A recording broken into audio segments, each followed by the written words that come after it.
This is First People Studies 303, Monday, October 20th. Good morning, everyone. I'm just going to start because it's 11:46 and I believe in starting on time and trying to not be late. So here we go. So happy to see you all. I hope you're doing well this Monday morning. And I don't know, it feels like it was a long weekend, but maybe that was last weekend. So I'm going to tell you where I am today. I am in Port Alberni, which is the traditional, ancestral, and unceded territory of the Hupakasath and Shishat First Nations. It's on New Chalmouth territory. And I also acknowledge the Métis, Inuit, and urban Indigenous people that live here on Vancouver Island and the gateway to the west coast, Tofino and Ucluelet, where you can see all the way to Japan. It's very beautiful open ocean. And I imagine that some of you have probably driven through here, as many do when they're going to the west coast. So today we're going to talk about resistance and some of the ideas from my book, Facing the Mountain. And we're going to watch a few clips, and I'm going to get you to do a little bit of an activity. So how I would like to start is by sharing a little piece of music, and just to get us in a kind of altered state, a new space to think about coyote. And this piece is performed by Mo Clark, who's a Métis artist living here in Jojage. And Mo is going to come to our last class to add a ceremonial touch, but also to share about how music and creative performance and that kind of thing, rhythm, can be used in our healing and well-being process. So before I play the piece, I'm going to read a little bit about her story of coyote. I don't know if you can see it, but it's in my book. Sorry, I've got a fake background, so you can't see the book, but Facing the Mountain, many of you have it. So Mo's story of coyote. My sister friend, Mo, in 2017, put poetry to music in a piece called Coyote. So many aspects of this performance speak to me, and one particular is the inner-outer connection between self and earth. Coyote is trapped and snared in a noose of rope around the neck. Mo, the dreaming sleeper, wants to help, moving her energies from her dream state mind to reach struggling coyote. May the fire from my lips burn away the iron wire. May the water from my eyes wash away the scars. Mo learns that coyote has been hiding beads for us, keeping culture safe, out of sight, and the holes burnt into his tongue begin to emit solar flames. To these flames, grandmothers, ancient and alive, arrive to light their messenger fires, carriers of creation seeping through the cosmic cracks. Their circle feast called me back. Break your stillness, my child. Be true to your spirit. Be wild and take the beads. Mo's song continues to offer a message of healing through communicating with the animal, spirit, and natural world. She leaves off reminding us to be as big as the light that shines within us and through us. May we be bigger than the shadow, for we are all constellations, not just some constellation prize. And in the gifts of kinship, we thrive, we survive, we're alive. So how can one pick up after these words of beauty to live, We need a body and we need land to walk on, to play on, to work on, to love on. On this land, we have joys and trials, but we could not exist as individuals, as cultures, and as nations without the earth, who is our home.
Coyote came upon the turtle's back. In a dream I was sleeping so deeply like my people for at least 100 years. Wrapped tight around his nose, a coarse iron rope muzzled his throat, and in his eyes a stone cold silence. Why the violence? He glared. May the fire from my lips burn away the iron wire, and may the water from my eyes wash away the scars. May the wind in my belly clear away the ash, and may the earth in my heart wake up the spirit path. I loosened the rope from around Coyote's throat. He opened his mouth wide, no more did he hide the beads burning holes in his tongue. And through the holes I gazed, awake in dreams. A stream of neon green spilled out in solar flames. Grandmothers, ancient and alive, arrived to light their messenger fires. Carriers of creation, seeping through the cosmic cracks. Their circle feast called me back. Break your stillness, my child. Be true to your spirit. Be wild and take the beats. Beats so red, red like blood passing through me. Beats so blue, blue like rivers renewing memory. So with courage as my guide, I took the beads from Coyote's tongue. Stories left unspoken sear the root until they're sung. May the fire from my lips burn away the iron wire, and may the water from my eyes wash away the scars. May the wind in my belly clear away the ash, and may the earth in my heart wake up the spirit path. As a mother with her child, she's always taught to sing. So with the earth, my mother, we began to string a song.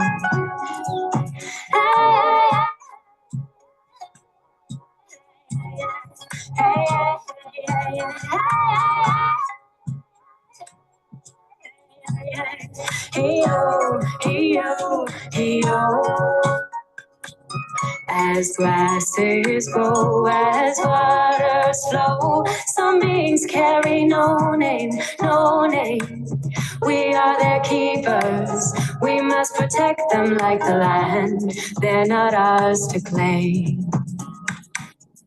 Coyote circled round me, his howling sounds resounding like all that came before. My body open like a doorway to the night, and I began to rise up in spirit.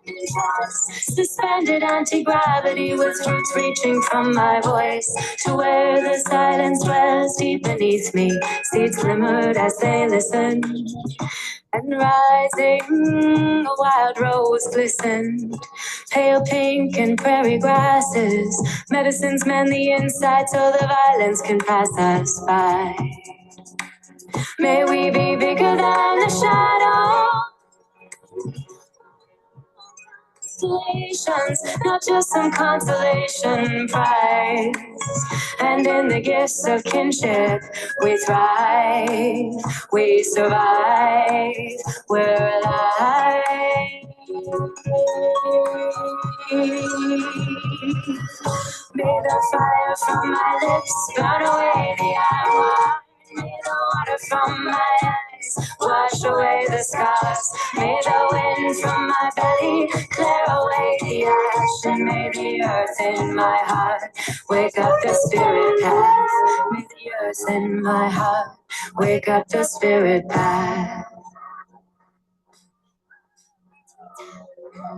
Coyote came upon the turtle's back. In a dream I was sleeping so deeply like my people, and now we're waking up.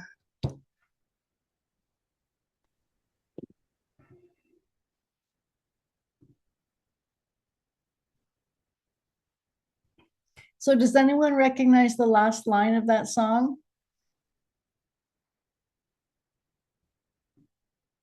Any Métis people in this class? I think it's referring to Louis Riel's prophecy, where he said, "My people will sleep for 100 years, and when they come, and it will be the artists that give them their spirit back." I think that's more or less what he said. Perfect. Thank you. Yeah, he said that the night before he was hanged by the Canadian government. So good for you for knowing that. And now everybody knows that. My people will sleep for 100 years. And when they awake, it will be the artists that bring them back their spirit, something like that. Yeah. So today, Noelle's going to facilitate our check-in. So I'll hand it over to you, Noelle. Thank you. And thank you for starting the class with this song. Okay, hi everyone. Nice to see your face or your name.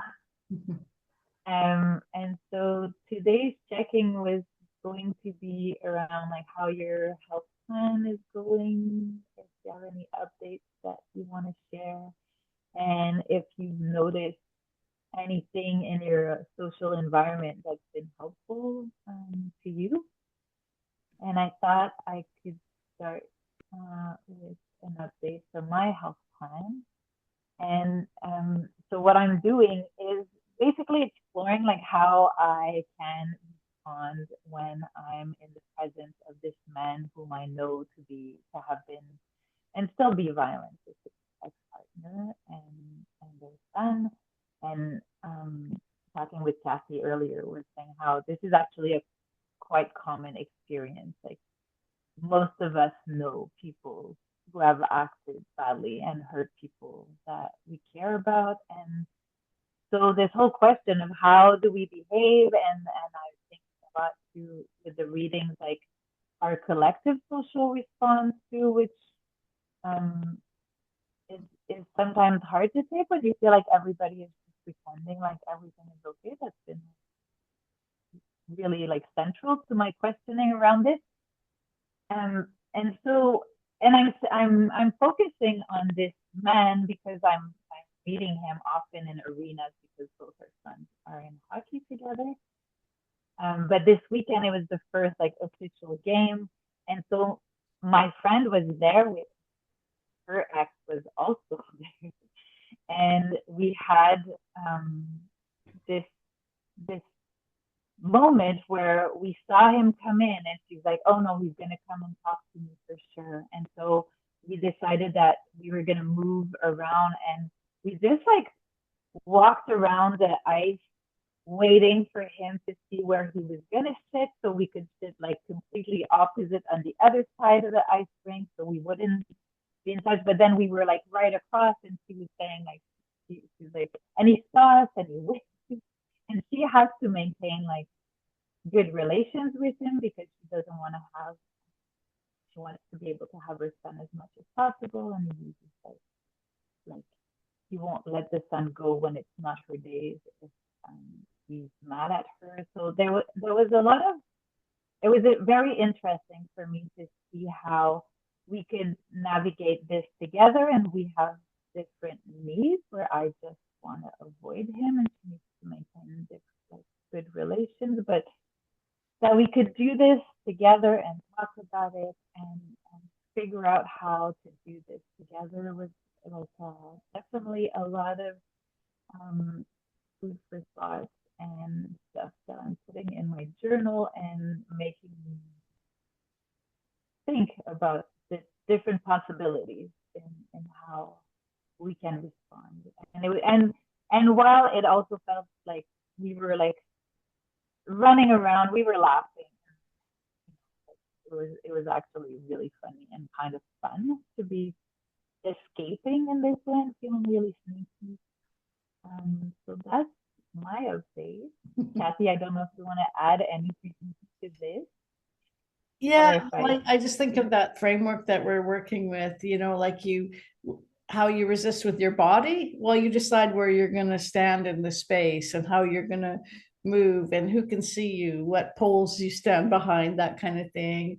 And the intellectual part is like talking about it with your friend. And I think the spiritual part is laughing about it, like bringing joy into your being. Because you're accomplishing some safety together, but you also have that love and camaraderie. And certainly anything that uplifts your spirit is a spiritual response or activity. And then the emotions, like the way that you're there for each other, it really bolsters that feeling of connection and care. And so I I think it's a very what we decide to do is a very multifaceted process. And for me, in the way I work, it's always connected to dignity and safety. So thank you for sharing that. And like you said, this is not an unusual situation. Many of us are navigating difficult people. They could be dangerous, but they could also just be really hurtful or annoying or just like not an energy that we want to be around. And so I also recommend, like when we go into like toxic spaces or spaces where something is not matching with our own energy, just like to imagine yourself being covered with this big ball of white light, or bringing your grandmothers with you on your shoulder, because I think there's a lot of spiritual support available for us, especially if we ask like our ancestors to help us. And yeah, so I appreciate you sharing your update with us. And just so you know, your voice is a bit choppy, so I don't know if you can go a bit closer to the mic when you talk, but anyway, just to be a bit mindful if you can. I don't know. Okay, I'll change it. I'll pass it on to someone, and then I'll change my earphones to see Okay. if the microphone is better. Mhm. Thanks for the feedback. So I will pass it on to Linsaska. Do you want to go? Yes, hi. I was actually writing you a message. I'm so sorry. My electricity will be shut down because like they're doing like reparation on my street and I don't know when it's coming. So like I might just leave mid class. I'm so sorry about that. Was it Um stopped out? um what was the question for facilitation again? Just how my health plan is going? Is that it? Yeah, how it's been going, and if you found things that were helpful to you. It was going well actually. Like for a while, we I was on the come up, and then um things happened that like kind of made me feel bad about people, like about certain situations. So I kind of like regressed in a way of like trying to accommodate like everyone around me so I can feel like less guilty about stuff. So like I feel like I didn't put myself and like my health plan first, and I was just trying to like make sure everyone around me was going well.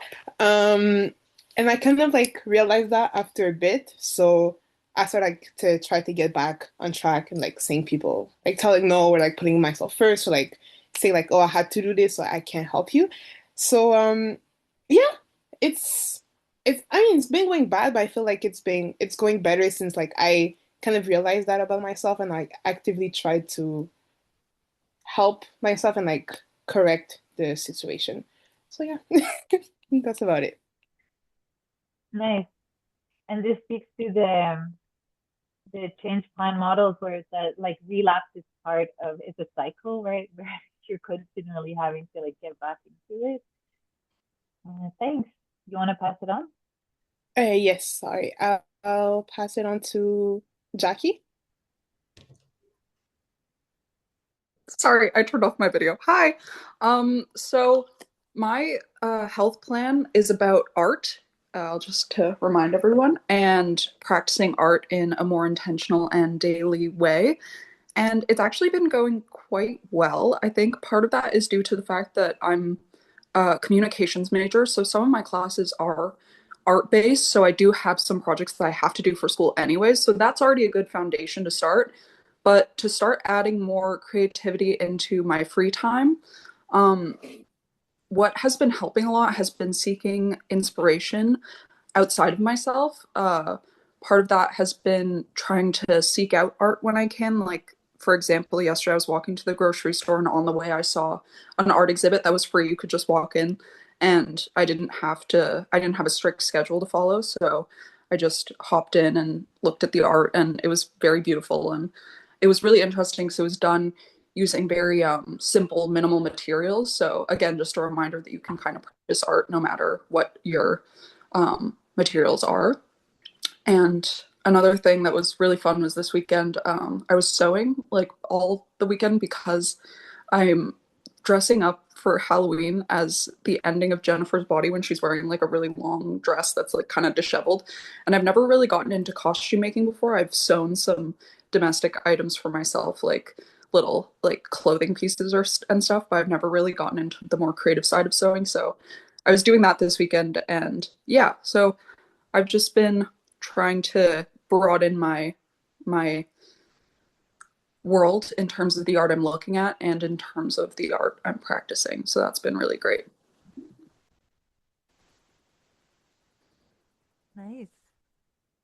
Do you want to pass it on to the Sure. next person?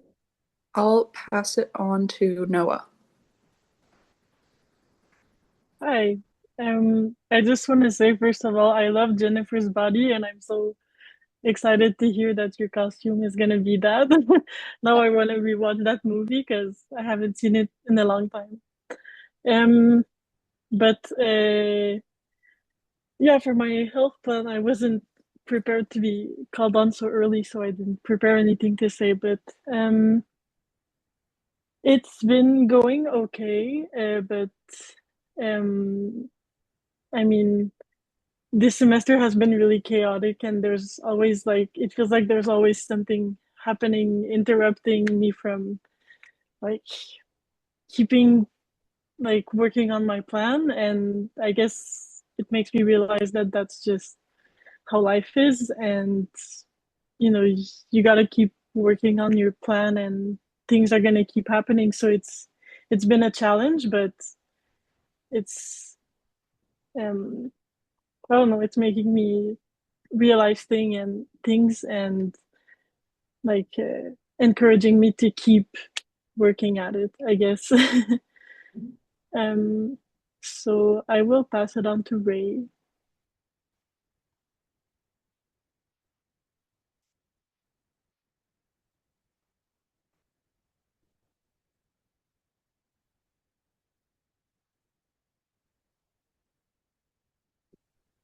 Yeah, Ray, did you Oh, hear? yeah. Yeah, Okay. yeah.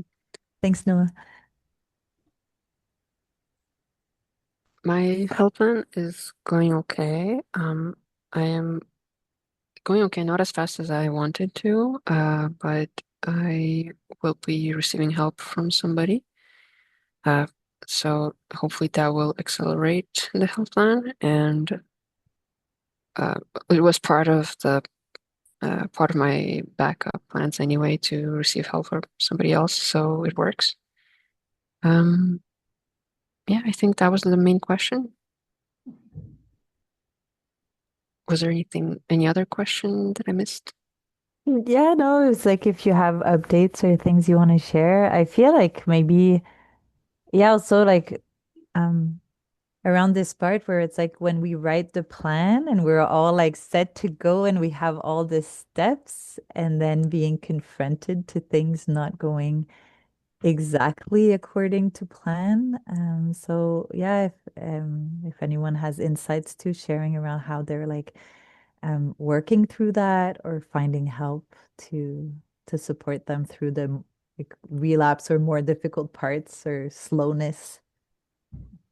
But you can pass it to whoever you want. I'll pass it to Audrey. Hello. Good afternoon, everybody. Um, my health plan is going okay. I definitely also like fell off the last 2 weeks because I went away, which was awesome. But my like two major goals were just to um wait,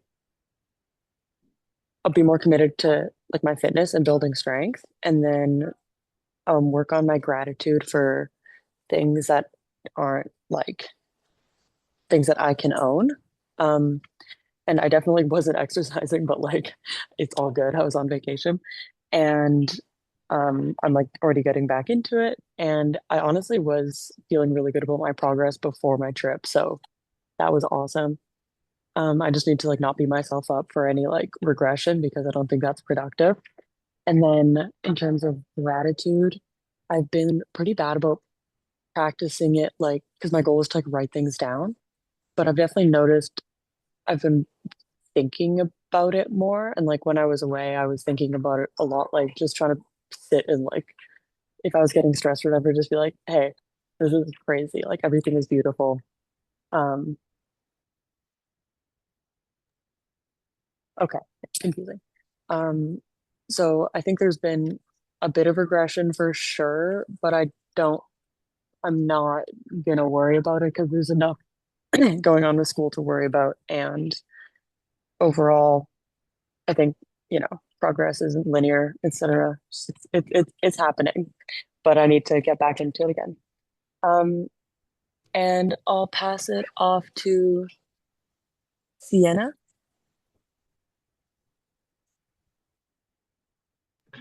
Thank you. Hi, everyone.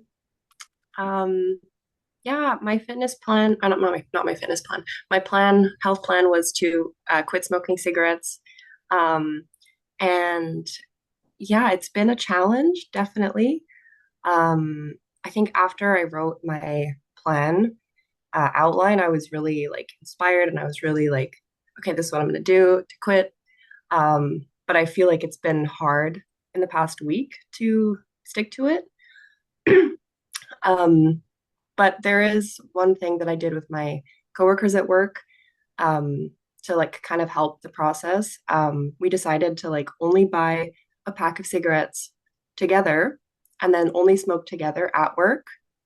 Um, and like, and we like leave the pack in like a locked cabinet at work. So that's been really helpful. I think the hardest part though is like when I go home for the weekend I'm like, oh, but I don't have any cigarettes. So then I buy a pack for myself, and it's really bad.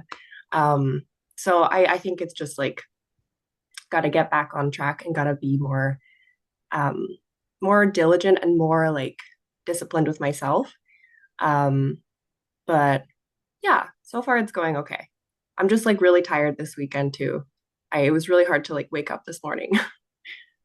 But yeah, that's just a life update.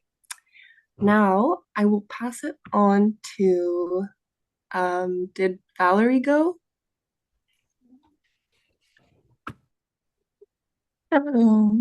Oh my God, my lightning looks really bad. I'm sorry. I'm at the center.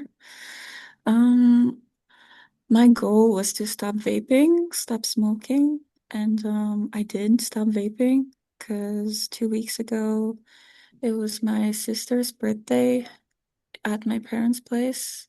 Thank you, Jordan. And I forgot it there because my parents don't live in Montreal, and I forgot it there, my little vape. So I was like, okay, let's try not to buy one this week. And I didn't. So now it's been 2 weeks since I have vaped, but I did get back onto cigarettes. But I think it's better because it's not as convenient. Like I have to dress, go outside. So right now I'm just like, I would say trying to quit nicotine, like smoking in general. So yeah, like it's going pretty good. Like I would say like 2 packs a week. Like I really reduced it these days. Like yesterday I only had 3 cigarettes. So yeah, it's going well. I'm pretty sure that I can do it, hopefully. And yeah, I've been keeping the journal too. It's been helping a lot to just write everything down too. Yeah, thank you. I will pass to Claire.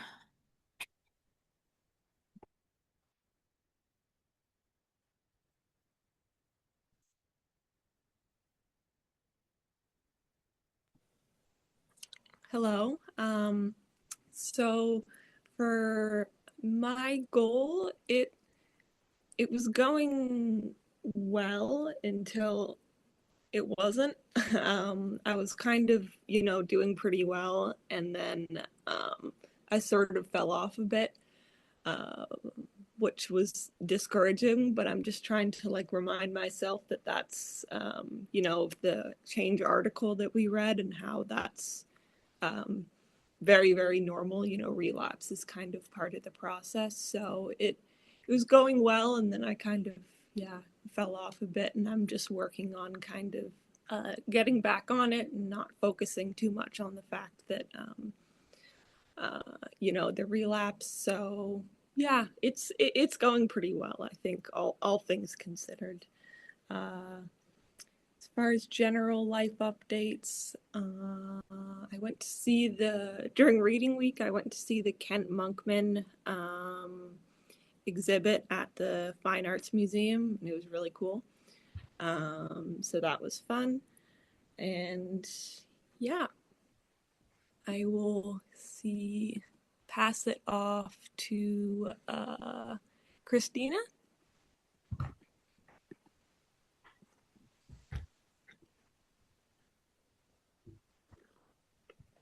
There's like something wrong with my camera these days. Okay. My health plan's going pretty good. I think because it was reading week, like I was able to focus it on more. And my plan is like just try to like reduce like seasonal affective kind of affecting me. And yeah, it being reading break, that became a lot easier. I think the journal's really good for like holding me accountable. And I also my plan was pretty flexible, and I'm glad I made it flexible because I kind of decided that I wanted to like include a bit more fitness stuff into it because I realized like that really helps for seasonal affective, like the endorphins, like adrenaline and dopamine that comes from all that. So I'm really thankful that even when I submitted my plan, a big part of it was just keeping the flexibility. And so now I'm not stressed out that I'm like being more relaxed with other parts, but then gaining or like focusing more on the fitness part of that. So yeah, it's been going really well for me. Yeah. Okay. Who hasn't gone yet? Um, has Millie gone? And maybe we can do as usual, if you haven't gone, if you turn on your camera so we can, it's so much easier Yeah. to recognize who hasn't gone. Sorry, no, I haven't gone. Okay. Yeah, hi everyone. So my health plan is going, I think, pretty well compared to the beginning of the semester. It was on procrastination, and I was just procrastinating a lot, so it was kind of hard to like get back on track. But now it's going well. I've been going to the library to help me like study, just like 4 to 5 hours, when I can. Just trying to get like a couple of minutes like a reading whenever I have the time. But I think overall I'm doing better than when I started. So um, I think I'm doing progress. And other than that, the semester's been pretty well. Just in midterms right now, so I'm a bit stressed, but other overall I'm okay. Oh, sorry, and I have to choose someone. Uh, Julia, Julia.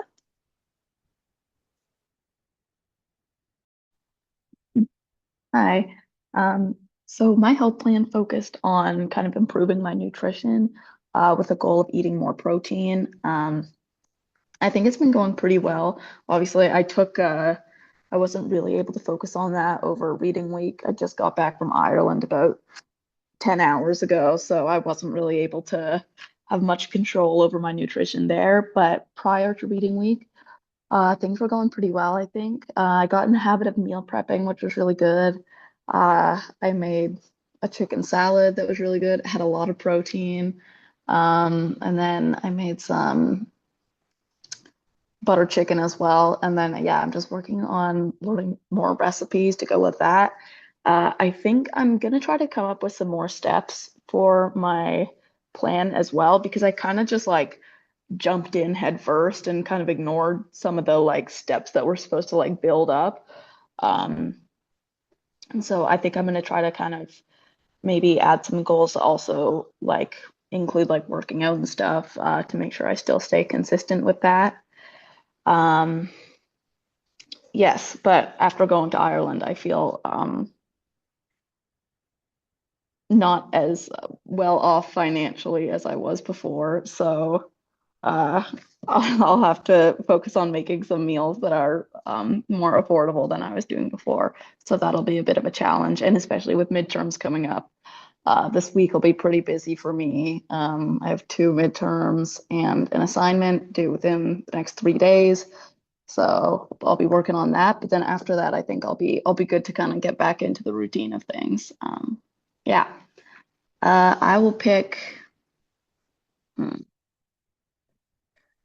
Uh, has Noah gone yet? Yeah, Noah's gone. Oh, okay. Okay, Sophia.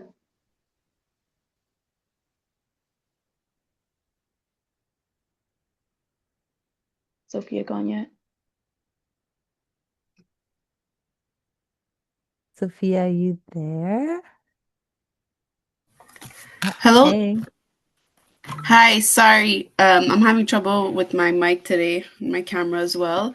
But my well-being goal of eating only whole foods is going well.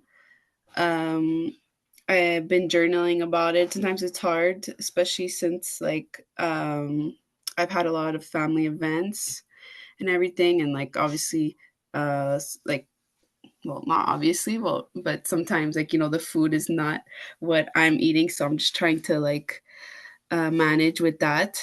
So yeah, that's pretty much it. I'm going to pass the mic um, to somebody.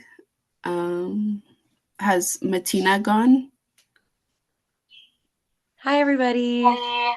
Um, so hope everyone's doing well. I've been enjoying listening to all of you guys advance in your health goals. Um, my health plan was very broad. It was just working on overall self-love and balance. Because I struggled with balancing things when I wanted to make one thing better, I would focus on that and ignore everything else. And it's actually going a lot better than I thought it would be. I'm actually really proud of myself. This week, I was thinking of ways where I could actually add some stuff because a lot of it was based around making new healthy recipes, going to the gym 3 times a week, writing in my journal, and I've been doing all those things and also spending time with my friends and also just like kind of taking some time for myself away from school stuff because when I get into school, I kind of just focus on that and I don't give myself time to relax. and I have been, especially this reading week. Sometimes during reading week, I just kind of just sit and do homework all week, and I didn't do that this week, so I was happy about that. So I decided to add a new kind of like goal in there, which was quitting vaping, which has been a long time goal for me since forever. And um, kind of a suggestion for anyone that wants to quit nicotine. I bought nicotine gum and it made a huge difference for me because in the past when I've tried to quit, I just went cold turkey. I was like, what? I don't want to, I'm just gonna quit. It's done. And I would quit for a month, but then I would go right back to it. And I think that right now I feel a lot more regulated with the nicotine gum. It's been like 6, 7 days. Once you get back through that 5 days of without it, it's hard, but then the 6th day is a lot better. So um, hopefully I'm able to continue with that. And if not, it's okay. It happens. And yeah, thank you.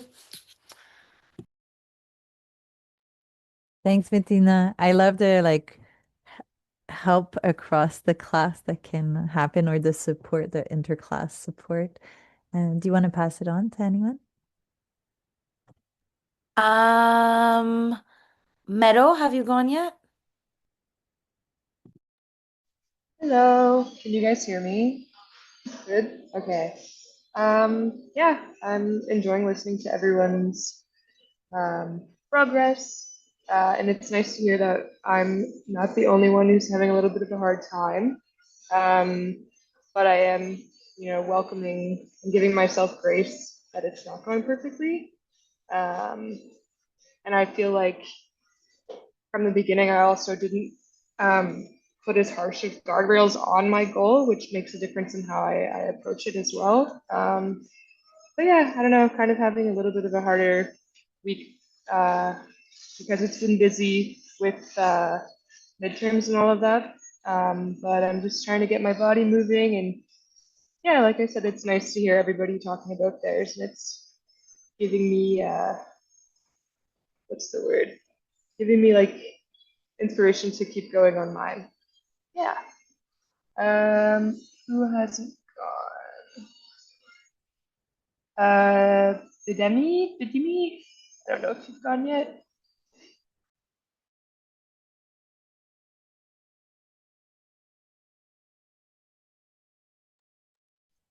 I could pick someone else. Bidemi, are Louise. you there? Maybe she didn't hear you.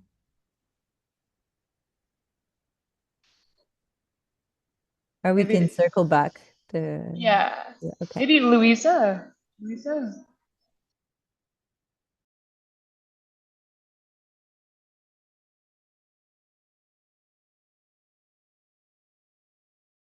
Hi. Can everyone hear me? Yes, great. Sorry about that. So, my well-being plan was about time management, and I think with the begin when I initially wrote it, it was a lot of things up in the air, like hockey schedules, like just getting used to class and everything. And now that we are halfway through the semester and we have a hockey schedule for my teenager, I think things are falling into place kind of naturally, and I'm having more flexibility to be more creative with my time. And when I say creative, I just mean like I'm not in complete survival mode anymore. So we have better sleep hygiene, food hygiene. One of the things that I need to work on still is reincorporating exercise into my schedule. So I've joined my community gym that's right next to my son's arena. So now I have no excuse. Like it would, and it was only $30 for the entire month. So I have no excuse for when he's doing his practices that I just, you know, go do an hour in the gym a couple of times a week at least. Um, for somebody who is like completely avid and in the gym, like usually I can do like up to 5 days a week, 2 to 3 hours. And I haven't been to the gym in about a month and a half, but that's just because I've been so busy. Anyway, with all that being said, I mean, I feel like I have made progress in my wellness plan just in terms of settling into my skin as a suburban urban mom. And I'm going to pass it forward to Angela.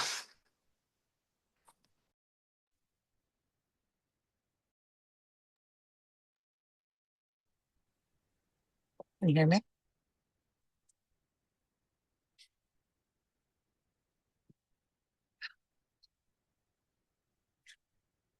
Can you hear me?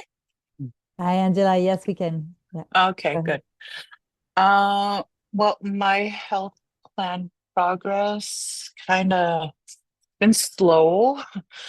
Like my goal was to dedicate more time to be more artistic, to take time to like sit down and sew and do beadwork because I find it was a part of my healing and it's like some sort of self-care for me. And with everything that's been happening since October, um, the only thing I really did was like make space for it. Like I organized an area where it's just dedicated to like, okay, this is a part of that plan. This is what I'm doing. And like October, it's been really busy. Like October 1st, I had a granddaughter. So we've been really, really busy. And at the same time, I was like fighting the Cree Health Board because like they were being treated unfairly. There was a lot of things happening at the hotel where they were staying. So I was just emailing like the bosses at the Cree Health Board, like this is what's happening. Filing a complaint with the Commissioner of Complaints. So I was like just pulled in many directions, and I couldn't really find time to do what I wanted to do. So I think I really need to work on my boundaries. It's like something that came up recently. It was a couple of days ago. My aunt messaged me and she was like, "Hey, your cousin just got released from prison. She's stuck in Montreal. Can you go look for her?" So, like, instead of being at home, what I wanted to do was like focus more on organizing because look, I have a lot of beads, I have a lot of material, I have two sewing machines somewhere in the house, like so instead of doing that, I went downtown to go look for her. I went to a hotel, I left a message there, and like I knew the people at that hotel, and I was like, if you see her, message me. And finally I was able to like contact her at 9 p.m. at night, like 8 hours. It took 8 hours of my time to look for her. So like I really need to set my boundaries. And yeah, like even though I did have some progress, I kind of stalled. So yeah, like I need to put some boundaries up. I need to tell people like this is for school, I'm doing this for school, I'm doing this for marks, like it counts. And I have to tell people that I can't do the stuff for everyone. Yeah. Thanks for So I'm gonna sharing that. Congratulations on your thank grandchild. you.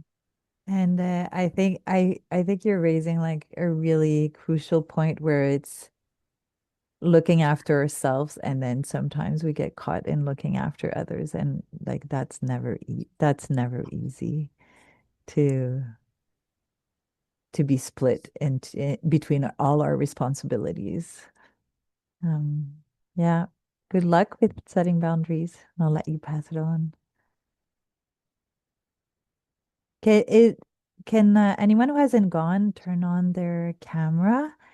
And I got a message from Lorianne too, whose camera doesn't work, but um, their microphone will. Um, Jackie?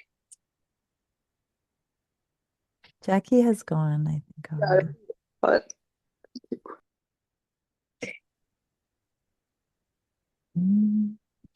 I can't see. Well, do you want to pass it on to Lorianne because she hasn't gone? Okay. And Yeah. Okay, go ahead, Lorianne. So, hi everyone. I'd say my health goal has taken kind of like the back seat because I've been so busy with school and like my personal life has been kind of hectic recently, well, for the past month. So it's definitely been hard for me to incorporate my health goal into my schedule.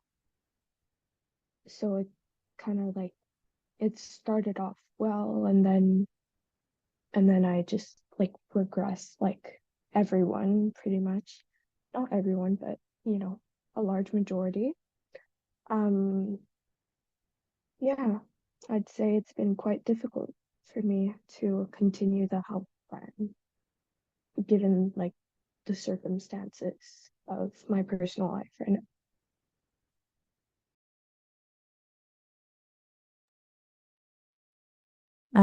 Sorry to hear that, and I hope that you can also um find support, right? But like you said, it's like for a lot of us, there's a getting back on the train that's like happens continually.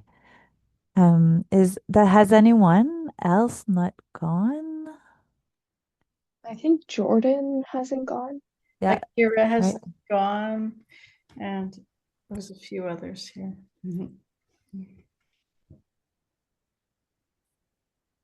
Jordan, do you want to go?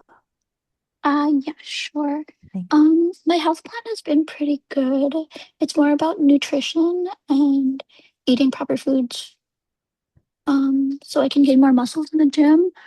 I think it's been pretty good. Last like reading week I wasn't really tracking it, but I think I did well, even though I wasn't tracking it. But yeah, that's all.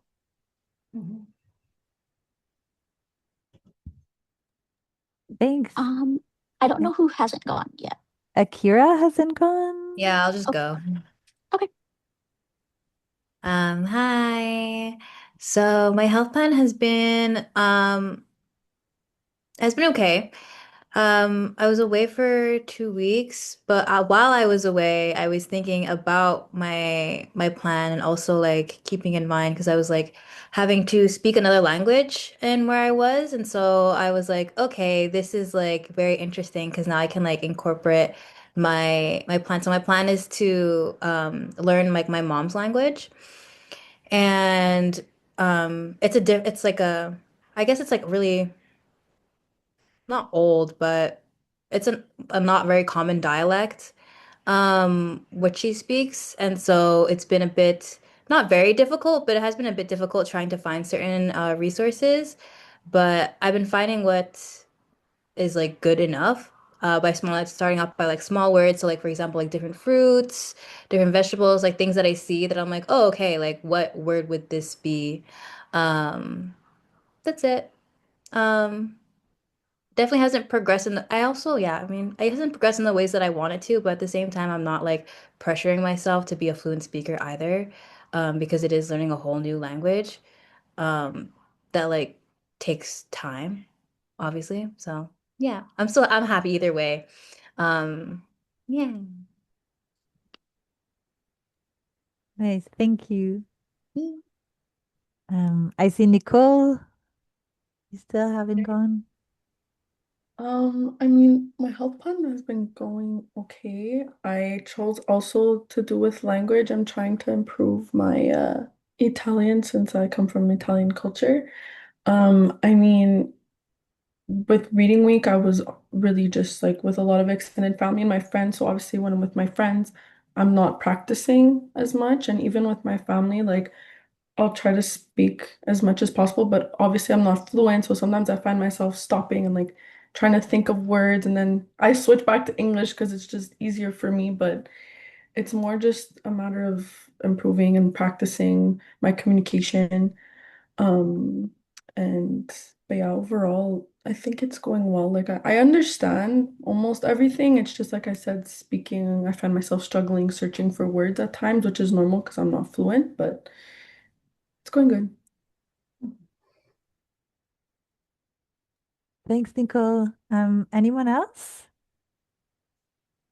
I'm also at a loss for, but if How no about one, Yeah? I've got Millie, Amina, Bidemi. I don't know. Oh yeah, Bidemi. But, Are you there?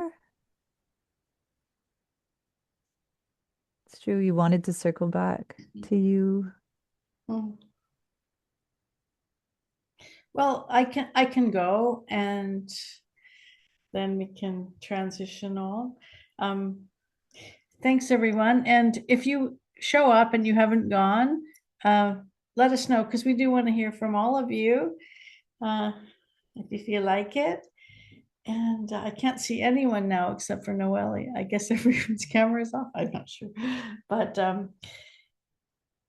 I'll just say that I'm feeling pretty good. I'm going to be flying home tomorrow, but unfortunately, the cousin that I was visiting in hospital in Edmonton passed away. So now I'm kind of thinking I'll have to go home and then I have to come back for another funeral. So it's been a lot. There's been a lot of passings this last few months, and my goal was just to try to eliminate junk food, and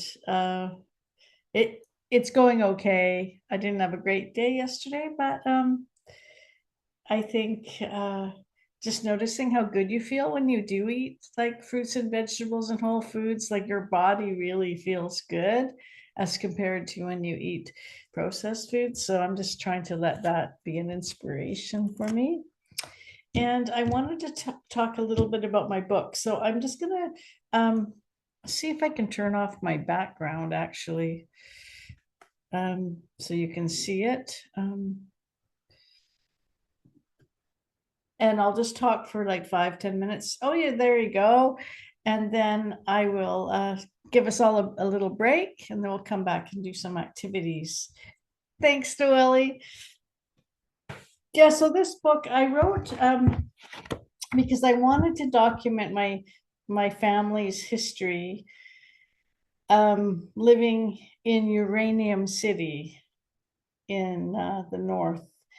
And it's interesting now that my mother, she passed away in June, and I've been blogging and writing about her, like different memories. And I'm hearing different stories from family members that are kind of filling things in a kind of fun way. So maybe I'll write another book about my family and these stories. But what led me to write this book was that I had cancer in 2000, and I guess I was really blessed that I was able to heal from that. I had some interventions and treatments, but then it went away, and that was like really great. And excuse me, it came back about I don't know, like about 8 years ago now, maybe 9 years ago. And my doctor said, that's very weird. Cervical cancer usually never comes back like that. And so I did a bout of radiation and chemotherapy. But what I was really writing about was linking this back to what is it? Obviously, it's about nuclear colonialism. My mom lived in a place called Uranium City where everyone was mining uranium and the town was radioactive. And a lot of people who lived in that community came away kind of scathed. Like my mom and her two sisters, they all had allergies to heavy metals and certain foods, and that's how it affected them mostly. But for all the girl babies that were born after that, we all had something wrong with us in our hips and bones and movement and joints. And so one of the things I've been writing about was like kind of honoring my mom because she raised two children who both had a lot of special needs physically, and that can't be easy, right? So when I was born, they didn't really know that anything was wrong with me until I was about 1.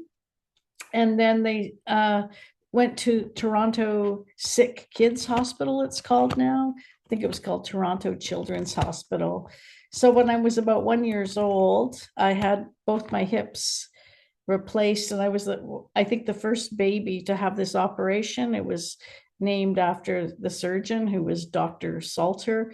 So he basically rebuilt my hips, and I was able to walk for my whole life, but I was always the slowest runner in the class. And um, they I really, appreciate it. I've always walked with a limp. I mean, you could tell that I'm not a completely able-bodied person, but since then, as an adult, I've had 2 more hip replacements, and I feel really grateful right now. I'm quite pain-free. I can't walk very far, and some of you may have seen me walking with a cane over the years or whatever. I don't use it all the time, but I can only walk a short distance, and then I start feeling pain. So I was writing about in this book, basically, when you are working as a helper with someone else who's in the hospital, or not even working, it could be someone in your family, like what kind of care is actually helpful. And if you're an Indigenous person and you're in a white hospital or a mainstream hospital, like what do people need to know in order to treat you in a dignified way? Because our health system can be quite undignifying, but there are some good people that work in it. So I was writing a little bit about that, and I know a lot of you have read this book, but then I carried on in the book, sort of wanting to advise people who help other people how to do that in a good way. So the chapters in this book are what is healing, and from what are we needing to heal?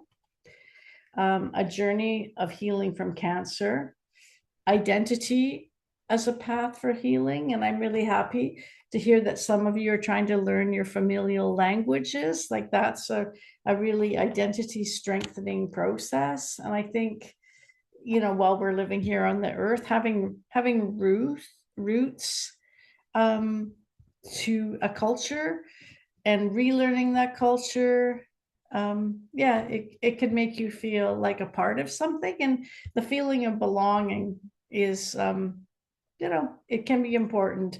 And then some people belong to other things, like they feel like more connected to the stars or to nature, and they're not so into their family history. But for Indigenous people, it's pretty important, because that's the line through which you receive your teachings here.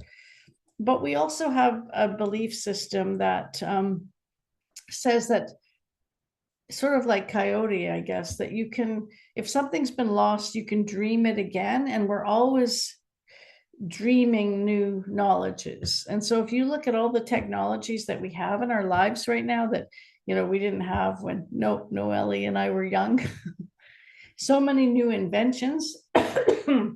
Our belief is that those actually come from our ancestors, or like we're channeling them, we're dreaming them. We can relearn the things that have been taken away or lost. And so language is really important in that aspect, even just to practice bringing to life something that exists in your DNA. Sorry, I'm trying to read these messages, but I can't see them all. So I'll let you deal with that, Noelle. Yeah, so we have information in our DNA, and sometimes, you wake up and you have this amazing idea, or if I'm going to do a public talk or a lecture, I don't plan it too much in advance, because I feel like I just say, okay, show me what I really need to share today or to talk about. And usually I get a download where it'll all come in the night before or that morning, like on the way to the event. So I really believe that we're always bringing back information, and that's part of our identity, and vice versa. Our identity is a culmination of all our ways of knowing and connection. So then chapter 5 is about understanding and supporting couples. And I wrote about it from an angle that I've never really seen before in other kind of counseling books. But just like, what's it like to why do we fall in love with the people that we fall in love with? Like, what is it that we're attracted to, or trying to complement in ourself? And how do we deal with the responses of other people when we get together with somebody from a different culture? And so, in the more blatant cases, there's racism that we have to manage, even within the same families, and sometimes colorism and different like biases that are hard for a couple to have to manage every time there's a family gathering or whatever. Like, it creates dynamics, but also even more subtly when there are different cultures going on in a relationship. And I remember someone telling me once that if couples, when they move in together, there's often a tension, and it's because each person is trying to organize the kitchen the way their mother did. So like the can opener should go here, and the coffee cup should go here. And so there's this little battle at first. It's not really always articulated as such, but people want to do it the way that it was done in their household, by their mom or their parents. And it usually plays out in the kitchen. So I thought that was kind of funny. So the next one is the heart of Indigenous children, communities, and islands of safety.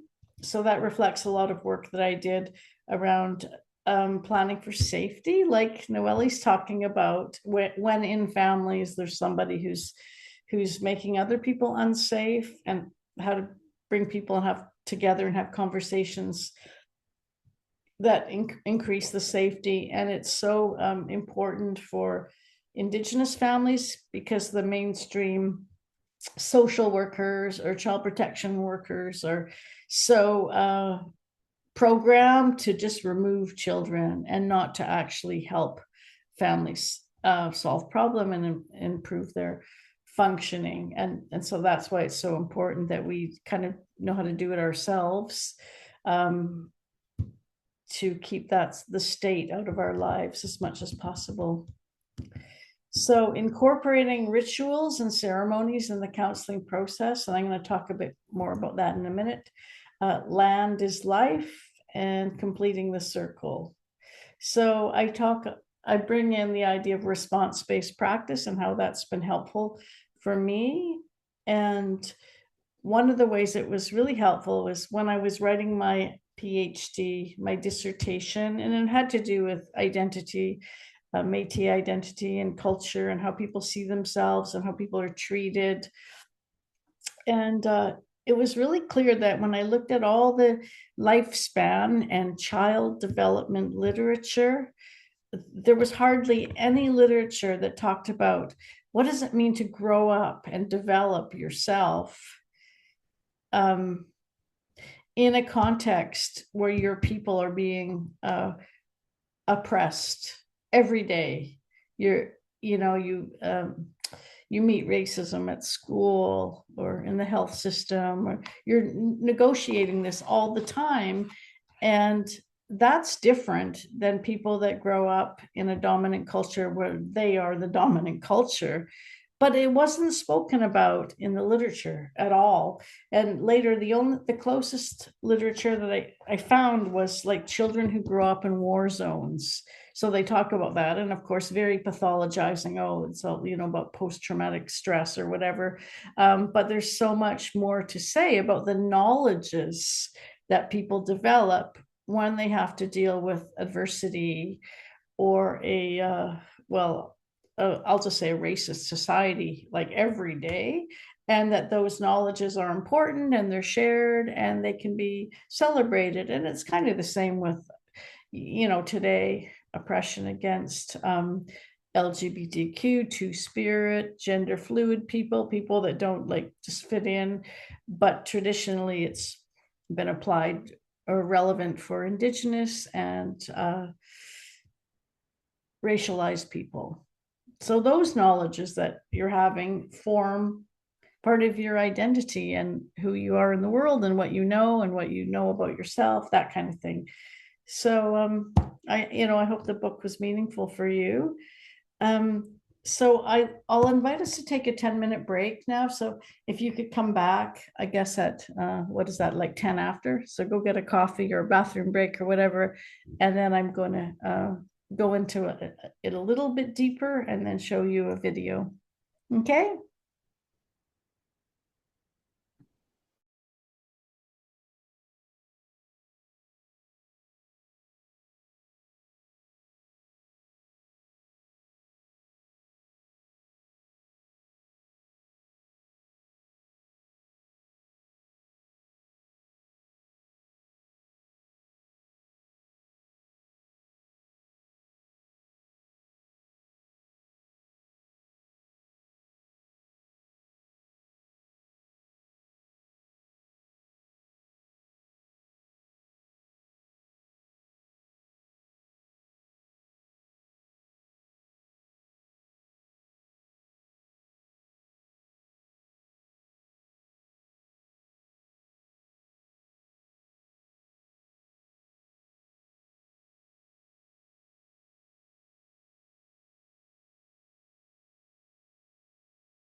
Yeah, so Ray, were you saying that the link to the article Taking Resistance Seriously was compromised?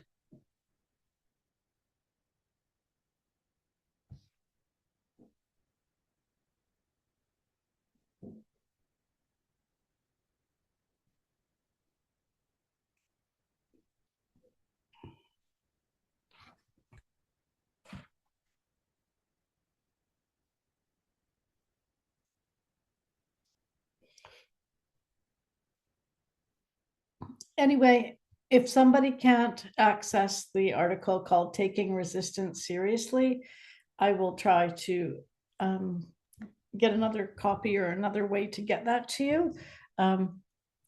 Maybe just send an email after if you're having trouble with that. Okay, I don't know if people are back yet, but I think we should get going. Anyone back yet?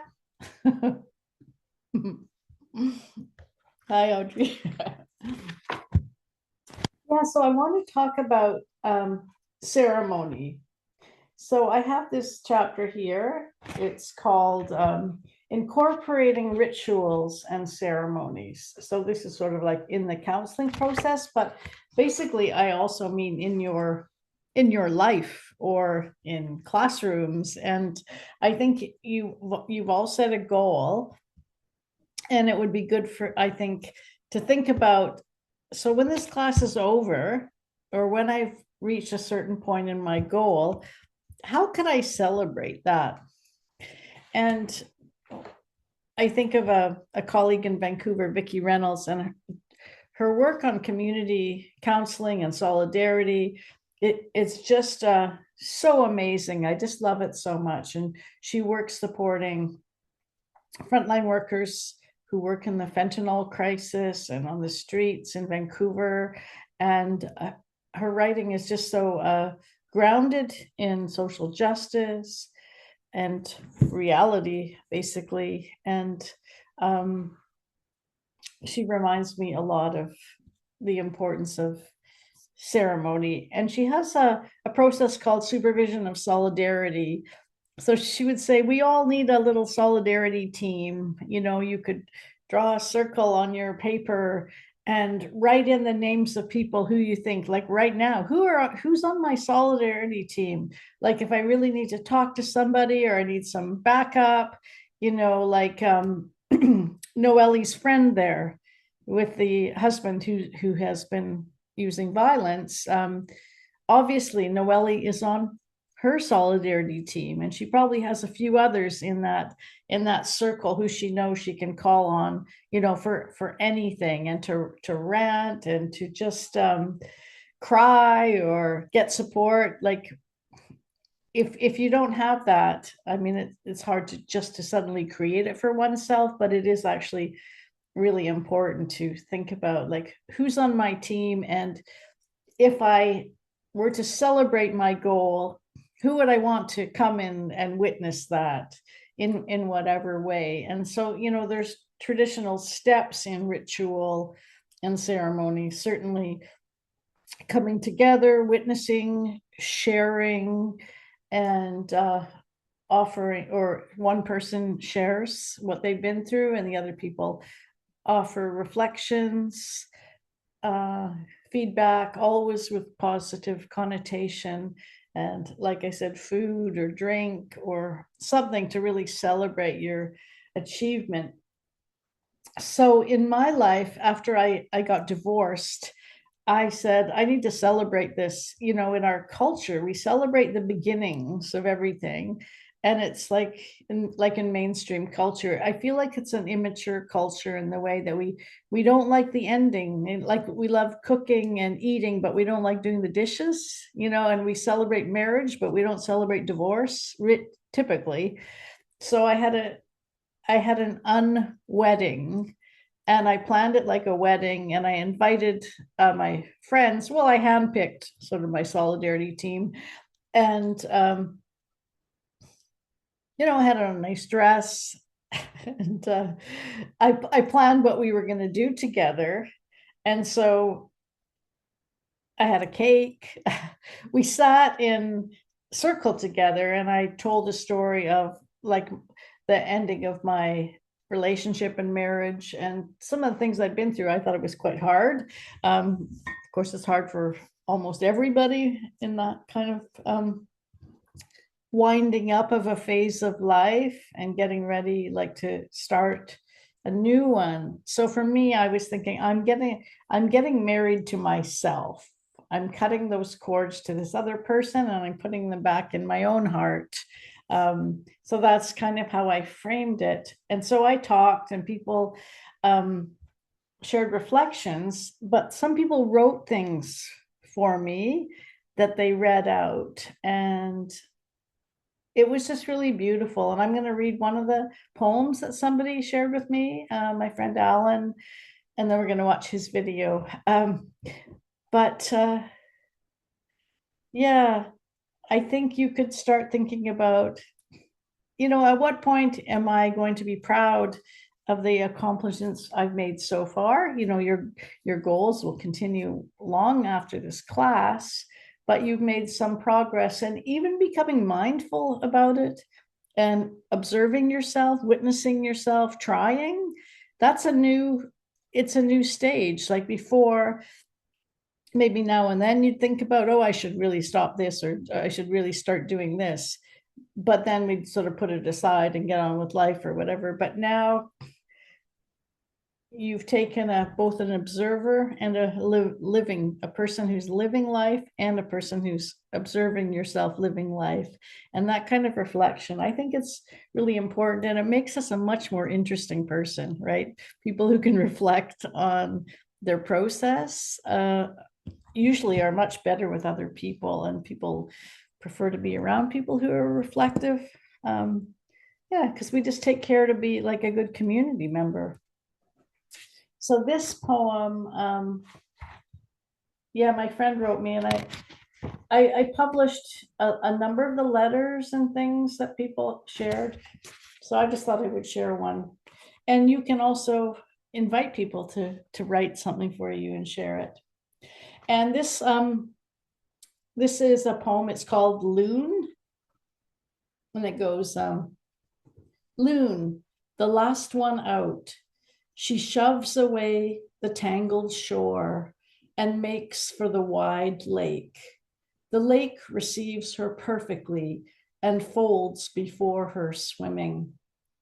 Moonlight loves the dark and reveals precisely her proud black bonnet and speckled silver breast. The cool descending air condenses on her folded wings. Then, from the silence, she calls out to everything.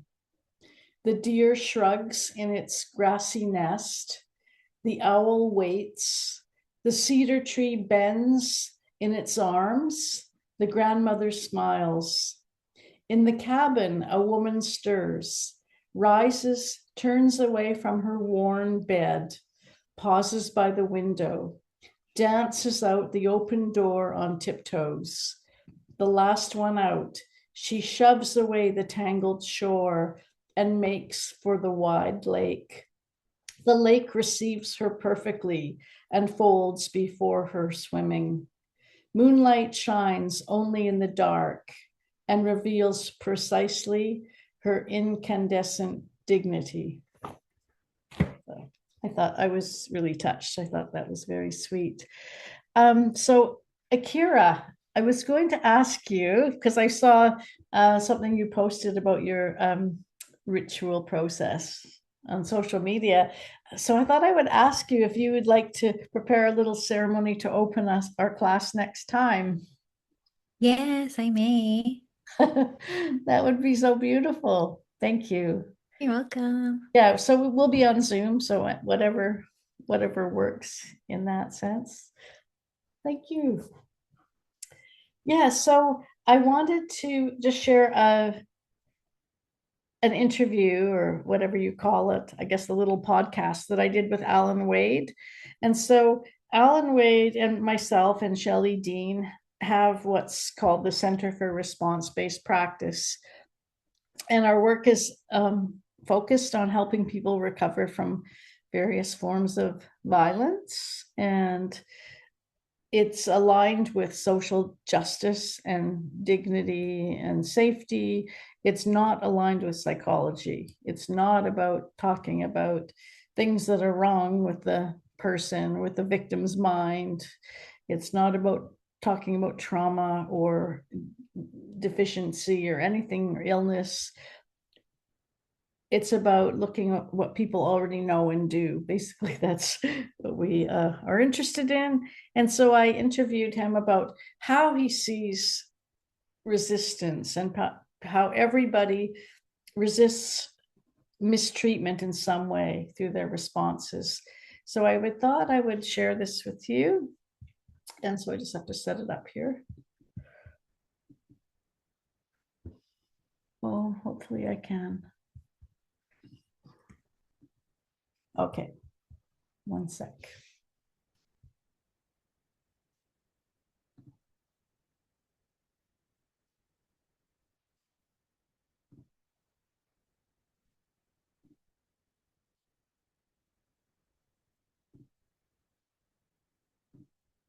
Uh, 2012, and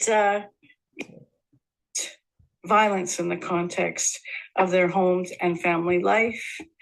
And he'll also be speaking about the sort of intersectional realities that form the backdrop today of violence and how people experience it. So in just a moment, join me with Dr. Alan Wade. So I guess I should give you a content warning. Obviously, we talk about violence, but not in a gratuitous way. And if this topic is too fresh for you, you can take care of yourself, or if something comes up that you don't like, you can leave. But again, this isn't a psychological approach. So we don't believe that people are deficient or broken when they're just responding to life situations. So I'll just say that.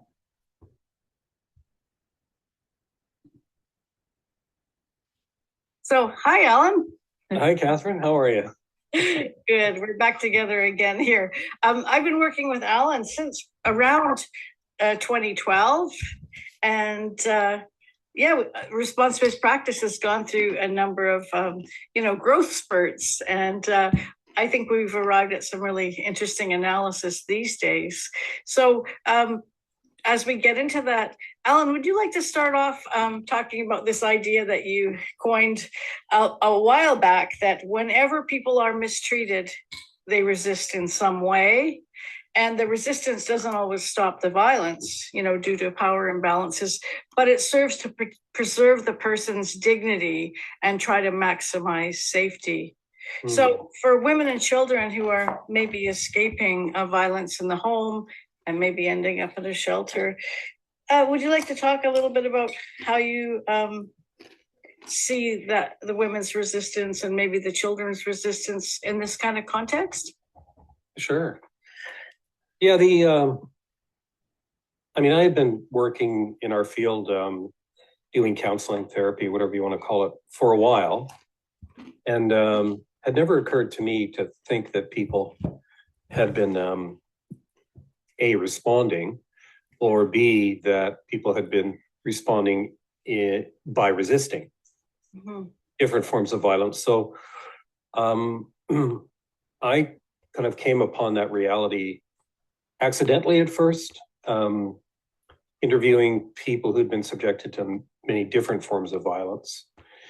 And some women who'd been abused by their partners, typically their male partners, and adults who'd been abused as kids, armed robbery victims, so on and so forth, and also Indigenous people who'd been violated in the context of the prison camps, the ethnic cleansing camps that are euphemistically called residential schools.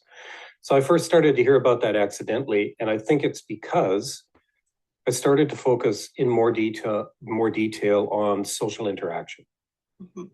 So often when violence is discussed, the first question or important sets of questions, look, that's my alarm telling me to get up, so you and I can talk.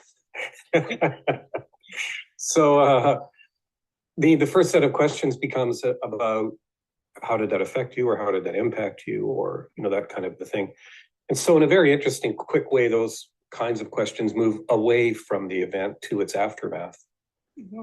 And they don't ask about what people did or how they responded. They ask a very different kind of question. So that had been more or less my training too, like I think most people in the field.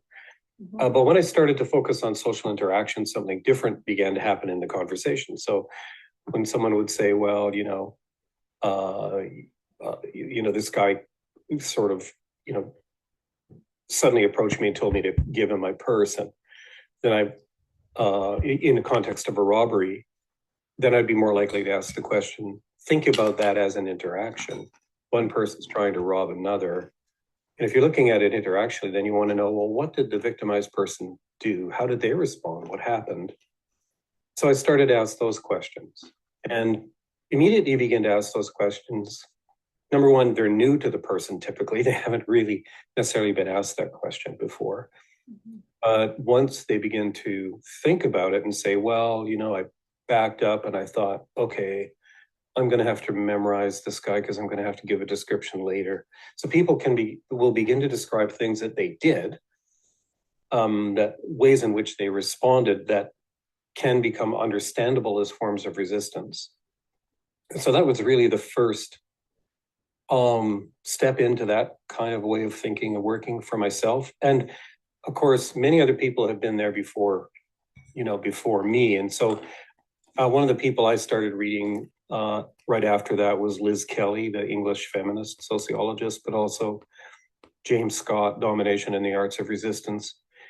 And then, Frederick Douglass, the memoir of the well-known American slave who describes extraordinary acts of resistance throughout his life. And then the more you read in the memoirs and the literature of people who've been violated, oppressed, the more you read, the more you come to realize and see, because people tell you how they'd responded and how they'd resisted.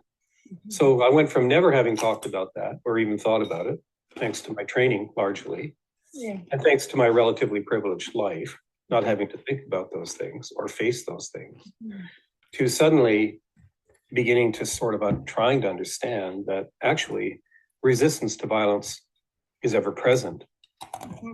Where there's violence, there is resistance. It's simply concealed. And then you begin to think about, well, why would it be concealed? How would it be concealed? And then that leads down the track of, I think, another set of important questions. Yeah, and just to pause for a moment there, do you want to say a little bit about how you bring that up with people? Because I've noticed too, sometimes with children as well, that when you ask them, well, what did you do? They think you mean, well, what did you like to deserve it? Or what did you do? All right. Okay. Yeah. And I have to ask in a really gentle way with, that curiosity and wow, so what did you do next? How do you do that without making the person feel like you're asking them if they resisted? Because they'll say, I didn't resist, I couldn't, right? Yeah, exactly. Yeah, it's that tone that you mentioned of curiosity and legitimate curiosity, because of course you don't know what people did or what they made of the events at the time or how they interpreted what was happening or what else they might have been aware of in the back of their mind or who else was in the situation that they might have been thinking of or what have you. You simply don't know those things.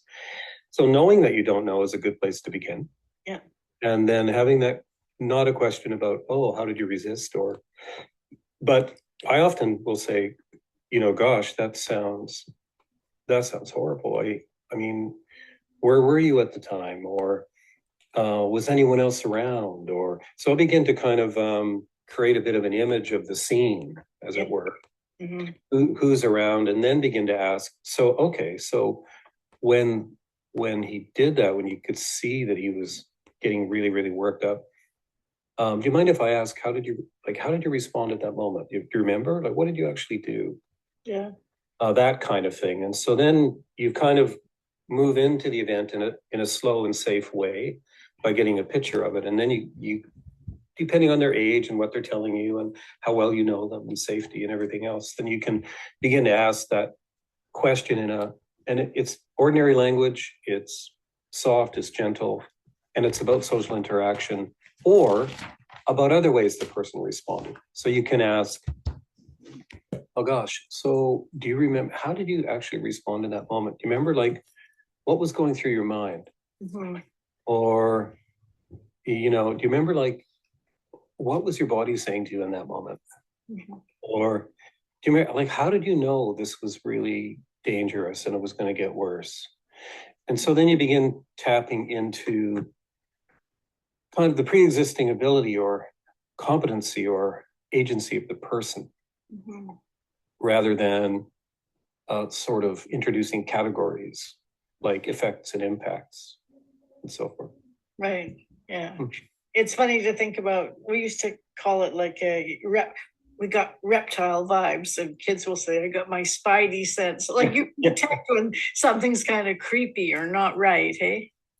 Yeah, and then there are some really interesting, at first, you can kind of notice there are responses, and many of these responses are forms of resistance.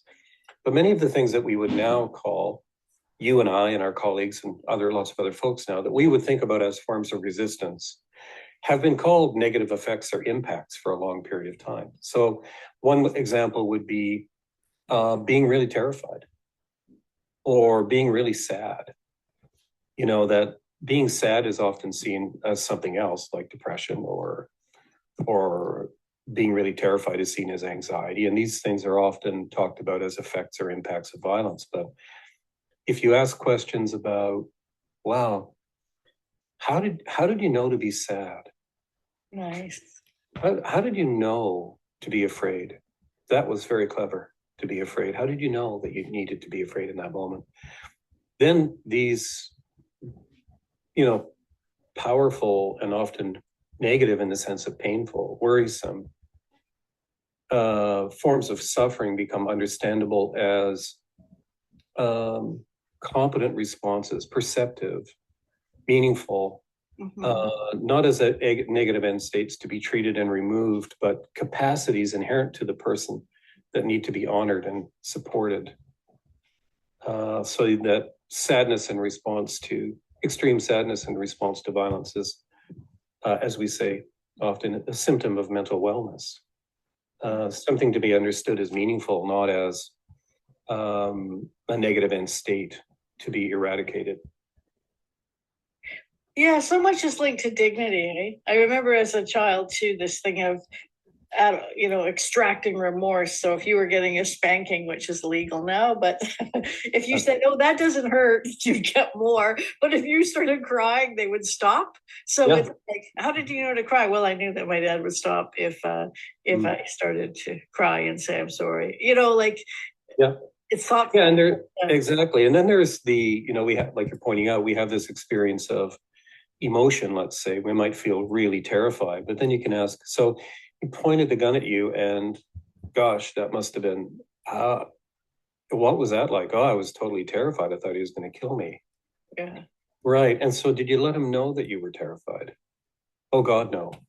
Yeah. But then you begin to see that people have emotions, very powerful emotions, and also often make tactical decisions about what to show or what not to show. Yeah. So again, that's social interactional. It's not only physiological or psychological. So even when people are having profound feelings, as you're pointing out, they're just, again, I'm awake, honest. Even when you're... Hey, you're woke, man. I'm woke. Even when people are having very profound internal psychological, physiological, spiritual experiences, people are also often, even kids, are making decisions about how much of that to show and in what kind of a way. Yeah, it's like the children in the prison camps, the stories of them saying, "Don't cry." When they hit you, don't cry. Like the children saying that to one another because they don't want to give their tears away to their abusers, right? It's something. Yeah. We're mindful, I think often what happens is that people who live with violence and unpredictability often are forced to become mindful of the consequences of every little action. Yeah. If you live in relative comfort and privilege and safety, you don't have to always be thinking about, okay, well, if I tell Dad I'm hungry, what's he going to do? If I ask for whatever, I don't have to think about the consequences of even apparently innocent actions. But for many people who live with a high degree of unpredictability and violence, you really have to think about, if I do this, then what? What are they going to say? What are they going to do? Will it be all right? Will it be safe enough? Yeah. And so when you're forced to have that kind of awareness in circumstances, I think it's not that it becomes second nature, but it's kind of like a constant consideration. Yeah, like even deciding whether or not you should make eye contact with your tormentor. Will that give you a hit across the face, or is it better just to keep doing the dishes and looking down, right? All those decisions. Mm-hmm.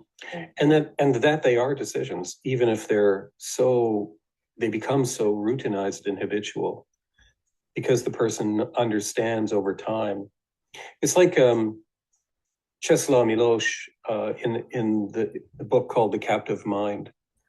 He wrote about how living under Stalin, every action was examined publicly for its relationship to the regime. So your choice of necktie, who you talked to, how you talked, every gesture was examined for the extent of its loyalty or what else it might mean. And so he pointed out that in those circumstances, you're required to engage in acting all the time. And that kind of acting continuously is psychologically exhausting. Mm-hmm.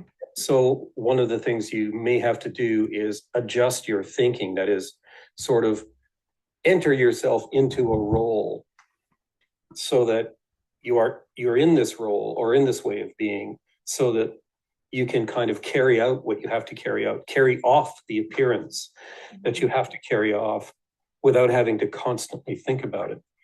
It was interesting, Patricia Hearst said something like that in the context of the kidnapping and torture by the members of the SLA that she experienced. And of course, she's one of the most radically misunderstood humans, I think, on the planet. But one of the things that she said was that after being raped and beaten and threatened, and they said to her, yeah, look, we're considering either you you coming with us and joining us, or we kill you.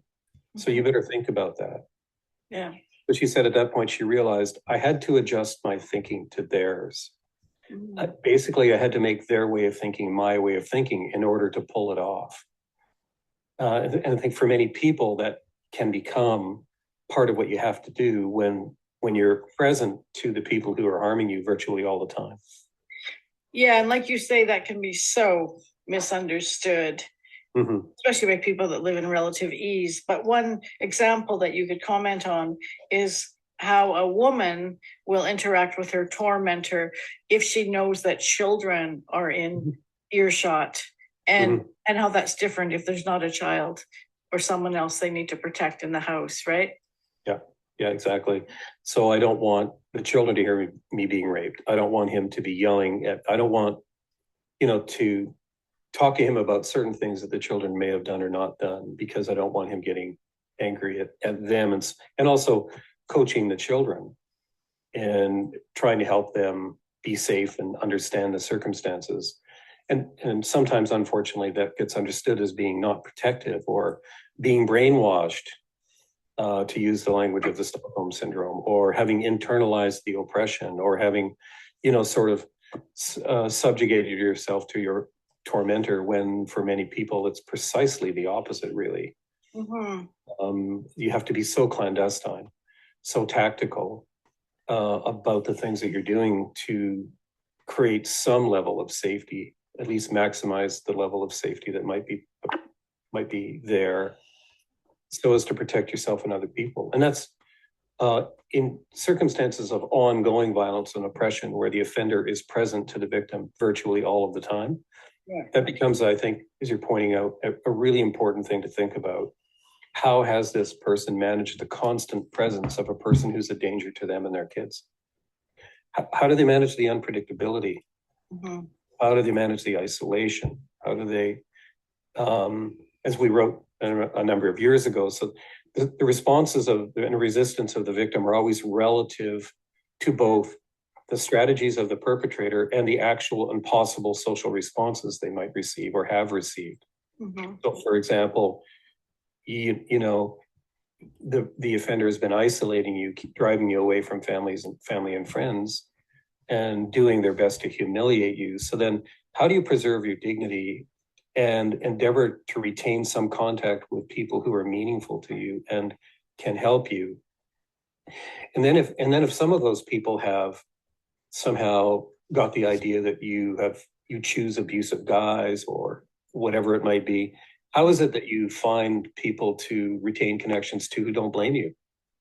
And so that has implications for the forms of your resistance. And so when you have people who will support you, certain responses are viable, that may not be viable when you have people that don't support you. And then the strategies of the perpetrator are always relative to those things. So they're complex circumstances. And asking about social responses, often before we even learn about how people have actually responded and resisted, could be really helpful.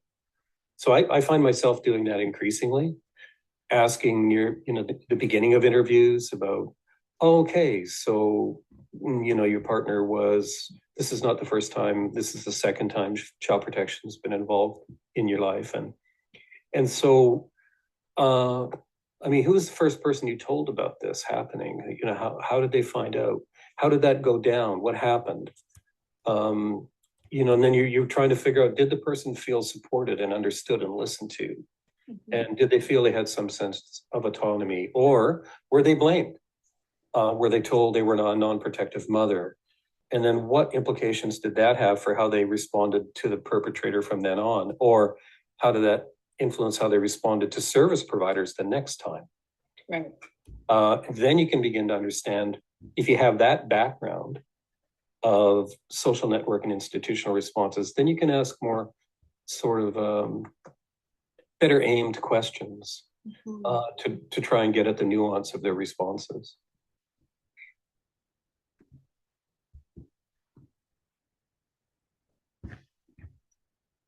Is everybody okay?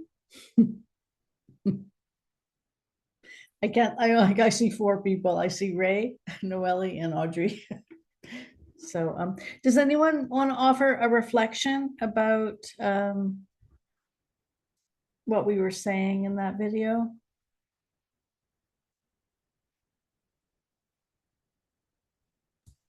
I think Audrey had her hand up. Hi, I actually just have a question Yeah. about this like topic because we've been talking about it for a couple weeks and I find it really interesting. And maybe you've talked about this before. I don't know. Basically, I think this is a really interesting framework, but I'm wondering sort of what like where to go forward for myself with this information besides have just like the knowledge and like having it change my perspective. And like, yeah, I don't know. Sure. Um, That's a good question.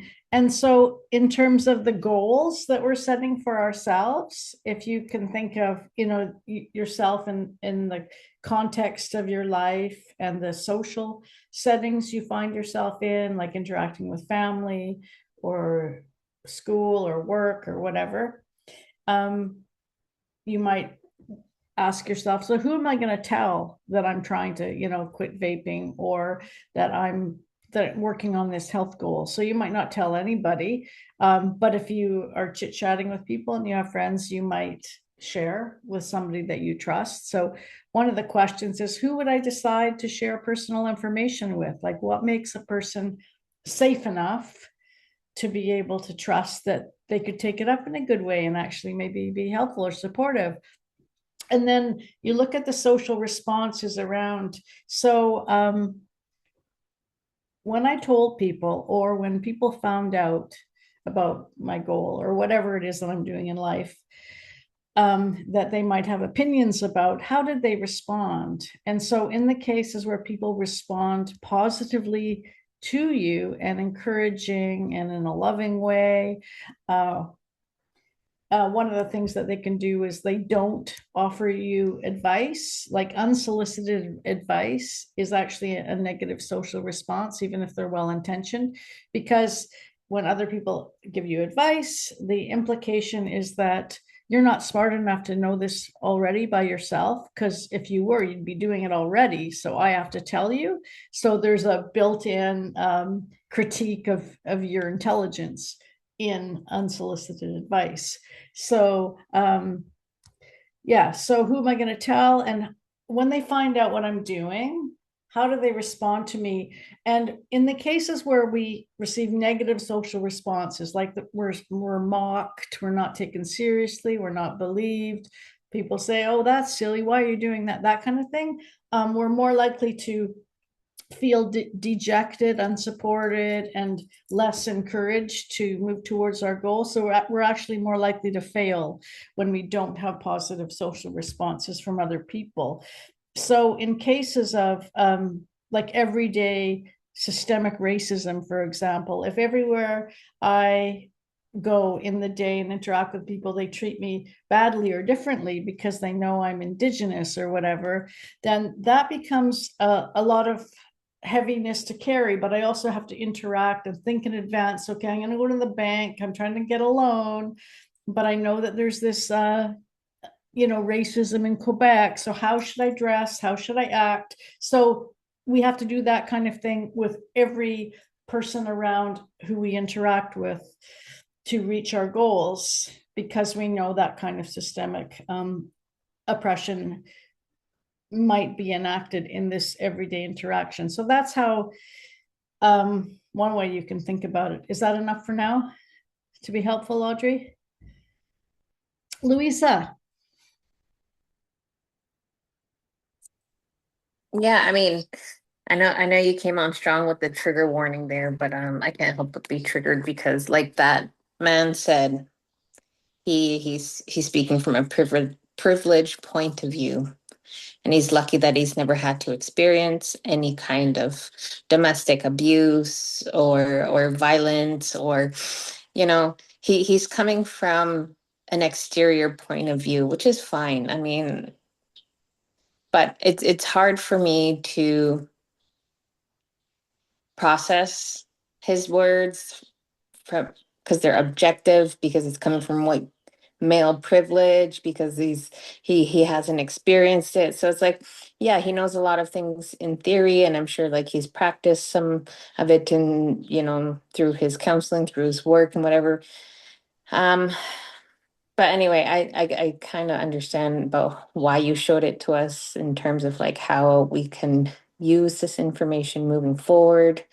But also with that being said, I'm TV, Indigenous TV producer. And so I work for Uvagot TV. And our executive director, her name is Lucy Dulurakjuk.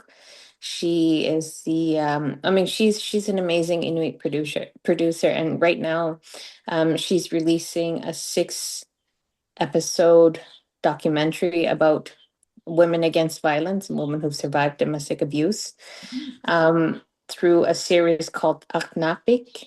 I'm going to write it in the chat later, but I just wanted to like also flip it and give that perspective of women, Indigenous women against violence.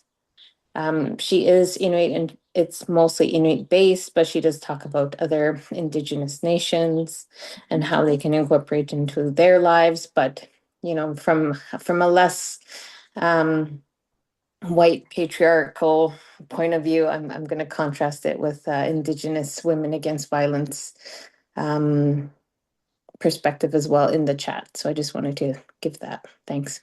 Perfect. Yeah, I know Lucy and the work, and it's so beautiful. Yeah, just to add a bit of context, I guess I'll say that Alan and I have worked together for a long time in the Yukon, and we work for the Liard Aboriginal Women's Society. So we really have taken a lot of teachings from the women there, from the aunties, and we're really asked and like given permission to work with the residential school survivors. And during how these ideas came to be is that Alan, in his counseling practice, was working with lots of women who would come in for counseling, and they would tell what's going on for them. And he talks about like being educated by these women, because he would ask them the typical counseling questions like, so how did that make you feel? And how are you? Like, maybe it's different if you haven't studied counseling, but what we're taught is very colonial and Western. And so, in his developmental process, he was really trained by women that they didn't want to talk about those things. They wanted to talk about what they did and what they were proud of and that kind of thing. So basically, that's how these ideas evolved. And of course, he is a white man with privilege. He has Indigenous family members, and so I think they have trained him up. And I really respect your desire to prefer to work in an Indigenous context. And I have done that. I've been involved in the counseling and psychotherapy field in Quebec. And I can tell you that if you are an Indigenous person in Quebec and you want to find an Indigenous counselor, like good luck to you, because you have to be a member of you have to have a psychotherapy permit. And most of the people who have those are white and privileged, and they practice often in a really terrible way, but they also haven't had a lot of training or interaction around Indigenous cultural ways or belief systems. And so he's not Indigenous, but I would rather work with a non-Indigenous male who had been trained up by lots of Indigenous women. So I'll just leave it there. But thank you for your comments. I completely understand. And yeah, just to say, even here at Concordia, when I was the director of First People Studies, I really tried to hire Indigenous people to teach the classes. And there are so many structures in place that make that really hard, including the fact that the part-time teachers union says you have to hire people that are already in the part-time teachers union, and there's no Indigenous people per se in that union. So these kinds of structures of racism in Quebec actually make it really hard to do what you're suggesting. So all the more power to anybody who can find, trained up Indigenous professionals to help them in their life or healing process. But we have so much work to do to populate those sectors. And if any of you are from, say, Nunavik, for example, you will know that most of the professionals in that community, or I'm thinking Kuujjuaq, sorry, are Southerners, mostly white folk. Some people of other races, and it's structured in so they actually do not hire Inuit people, which is very, very weird. So just to say, we have a long way to go before people can access like the kind of services we all need as Indigenous people. So I hope that provides a bit of context, but what I want to do now is I want to get you to practice. So I'm going to, yeah, thank you. Thank you, Louisa. I'm going to put you in groups of 3, and I'm going to ask you to pick a role, number 1, number 2, or number 3. And so number 1 will be the storyteller. And I want you to tell about a time where you were out in the world and you just encountered something that was annoying or frustrating that you had to find a way to deal with. And the second person is going to be asking you some questions like, if you want to write these down, you can, but basically the kinds of questions that Alan was talking about. So, how did you first know that this was going to be a problem or that something was going to be difficult? And what were you thinking? What was your body telling you? So what did you decide to do or say, or what kind of tone of voice? Basically, you're going to find out how that person responded to the situation. And then the third person is going to just observe and notice how dignity was alive in the conversation, what that person was doing to try to preserve dignity in that moment. So it's 1:50. So I'm going to put you quickly in some small groups and think about what role you'd like to play at this moment. And we'll take about 15 minutes or so. So after you have the conversation, like in 15 minutes, I'll pop in and give you a time warning, and then give the witness person, the third person, chances to share their reflections on what they noticed. Okay.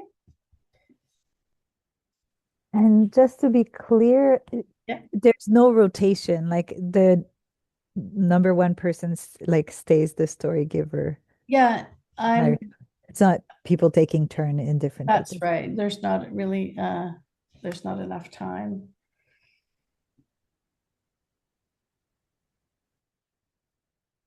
Okay.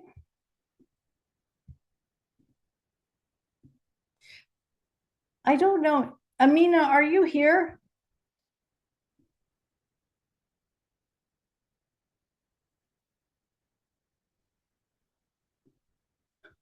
I'll put a group of 4 just to make sure that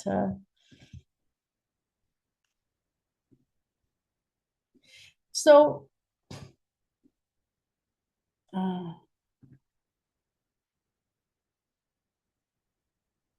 if you have 4 people in your group, then 2 people can just be the witness, okay? So I'm going to open them up.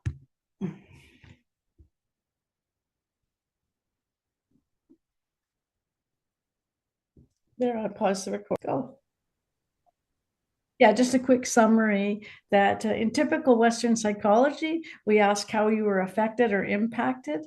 And there's a built-in negative assumption and bias in those words. So people focus on the negative things. Whereas if you ask how people responded, that kind of way of thinking lines up with like, look in your family, and for generations, people have been dealing with challenging situations. How did they do that? How did they stay dignified? How did they protect people? How did they stay alive? How did they celebrate their culture? It creates more space for people to share positivity and teachings and survivance, all sorts of things, rather than just limiting it. Because when we're interested in, especially people who've been oppressed or colonized, when we're interested in how they have managed or how they have resisted and tried to preserve things for themselves, we don't want the things they've done or the things they're doing to be seen as signs of or symptoms of illness, or particularly mental illness. And yet that's what the colonial machine does. So the more you can practice, engaging around looking at with interest and curiosity what people do. So can I just pick on a few people to share a reflection on what it was like to do this? Akira, did you notice anything about talking like this? Like in the groups in general? In the conversation that you just had, yeah. Um, I really like the fact that it was since one, I like the fact that it's a small group. I feel like it's nicer to be able to I wouldn't say vulnerability, but I'm gonna use the word vulnerability, to have that like small space to be able to share of like the difficulties, um, people may be going through. Yeah. Mm-hmm. And did you see dignity alive when you asked these kinds of questions? I was the second person, so I didn't ask any questions or reflect on anything, because my audio was like kind of wonky at the moment, at Oh, that okay. time. So when you say the second person, does that mean you asked the questions or you were like reflecting and witnessing? I was reflecting. I was the witness, the second person. Yeah. Okay. The first one was a storyteller, and the third person, I was like the in between. Okay, great, great. Uh, yeah, does someone else want to offer a reflection? Like, did you see there was space for like dignity or I don't know, like pride or celebration in looking at how people manage a situation?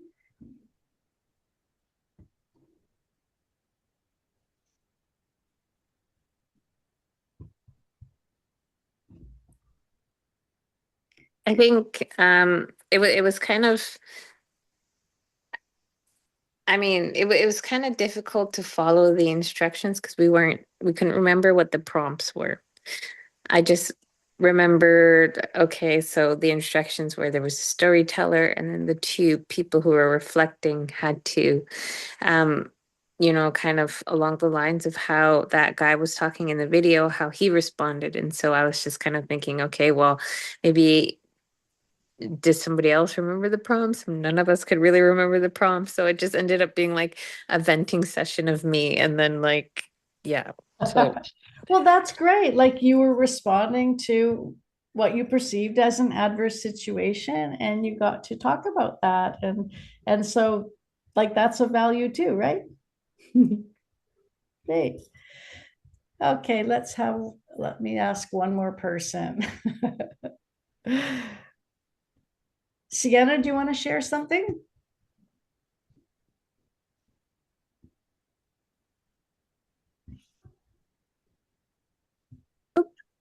And I couldn't, like, the one thing that came to mind immediately when you gave us the prompt was like in the metro, when people get on before you have a chance to get off.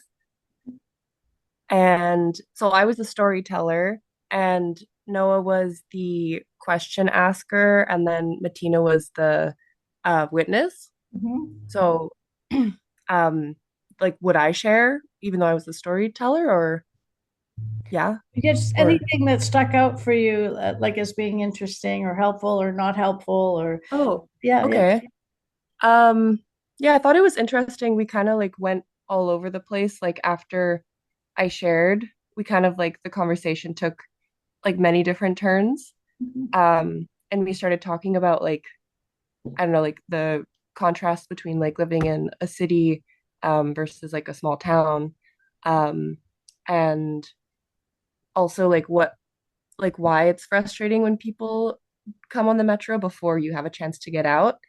Um, like we like Martina and Noah asked like deeper questions of like why is that frustrating? And then we kind of started talking about like what we owe to each other in the city and like how nowadays people are a lot more like detached and like on their phones, and in the city especially it's like people don't think they owe each other anything. Mhm. And that's why there's a lot of like rudeness and just like we're all in our own bubbles. So that was an interesting conversation. Yeah, so you got to talk about like, so why is this happening? Like, what would an appropriate or preferred reality be? How's that different in a smaller place? It's like you were examining the social commitments that we should have to each other for like collective care and or just manners, politeness, that kind of thing. Yeah, and just like don't do that in the metro. It's annoying. Mhm. What does Yeah. it mean what does it look like to treat people with dignity and kindness? Yeah, exactly. Mhm. Thank you. Are any of you thinking of going into like a helping profession, social work, counseling, therapy, healing, that kind of thing? Yeah. Well, hopefully at some point you might find this helpful. Like for me, it relates to healing because it allows, like I said when I was working, but also writing, it allowed me to see Indigenous acts of resistance to colonialism and oppression as being like indicators of signs of aliveness and wellness and what we long for, like what we're missing. In what we're missing, we're actually longing for something else. Like you were just saying, Sienna, longing for a world of respect and kindness and mutual care. And we're longing for that, like in some way, to dismantle colonial systems that are hierarchical and oppressive and that deny certain ways of being or deny certain knowledges and create, how do we create spaces um, where they could come back, or where people feel respected and cared for and belonged, regardless of what cultural group you're from.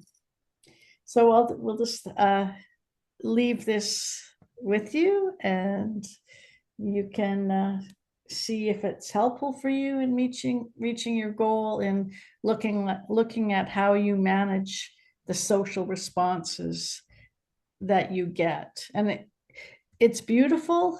If we have a privileged life and things are really great, people treat us well all the time, like that's beautiful, celebrate that. And um, hopefully that'll help you reach your goal. And in those cases where there are lots of obstacles, like for example, if you're trying to eat healthy, but you're coming to classes and you're downtown and everywhere you look, it's really easy to find junk food or fried food. It's really hard to find something like really healthy. Then how do we respond to that? How do we plan and organize and try to make that happen for ourselves and to support each other? Yeah, to live in ways that help our well-being in all aspects. So when we come together next week, I look forward to an opening ceremony with Akira and yeah, some other interesting things. And um, I'm sorry if some of you had trouble finding the Zoom link. I sent it out before the class in the announcements, and I don't know if for some reason um, not everyone gets the announcements, but we're going to meet on Zoom. We'll meet for sure in person on the last class when Mo's coming, and we'll see how it goes. But next week it's on Zoom. And if you have any questions, you can email us. And certainly, if you need the recording or you have a classmate that you know needs the recording, get them to email us and request it, and we will email it, because it's, I don't know why, but it's really hard to post these on the Moodle. So say thank you for the class today. And if you have any questions, just stay on at the end, and we'll stay on for a few minutes. And I will pause the recording now. So have a wonderful afternoon.